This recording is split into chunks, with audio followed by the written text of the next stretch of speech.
Gina-insister sang kampo ni Senator Ronald Bato de la Rosa nga nagapabilin pa ini sa sulod sang Senado kag indi diversion tactic lang ang natabo nga mga lupok kagabi. Ginpost ang abogado nga si Israelito Torion ang pictures kun sa diin kaupod sini ang senador kag iban pa sini nga mga abogado lakip na si Attorney Jimmy Bondoc.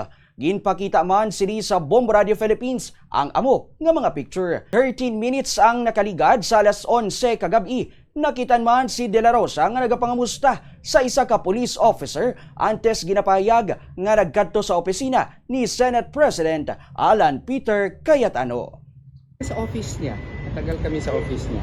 Doon siya matutulog, attorney. Ayan, hindi ko alam. Sir, meron po kayo? Picture po. Oo nga, hinahanap ko nga. Punta ka lang dito sa camera mo, attorney, tapos yung recent photo. Ano ba yan? Ayan. Ito ba siya? Ito ba siya? Ayan.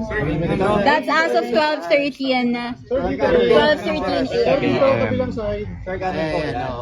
Thank you, attorney. Grizzled warrior naman yung tao eh. So, hindi naman yung nasisindak ng galit-galit. So, saka taga Davao del Sur din kami. So, medyo kahawa ni Allah subhanahu wa ta'ala, hindi po madali sindakin.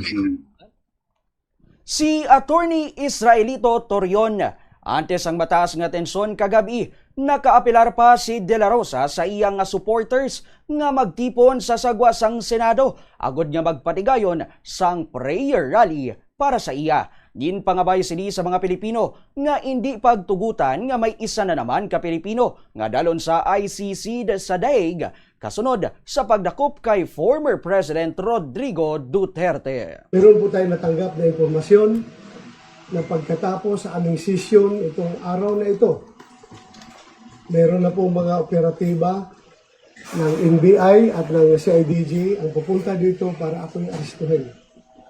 Ako po'y nananawagan sa inyo. Sana tulungan niyo ako. Huwag po tayong papayag na another Pilipino ay dadalhin sa dahig. Pangalawa, kay Pangulong Duterte. Ako po'y nananawagan sa inyo na sana pumunta kayo dito, tulungan niyo kami, mag-vigil tayo dito sa harapan ng Senado.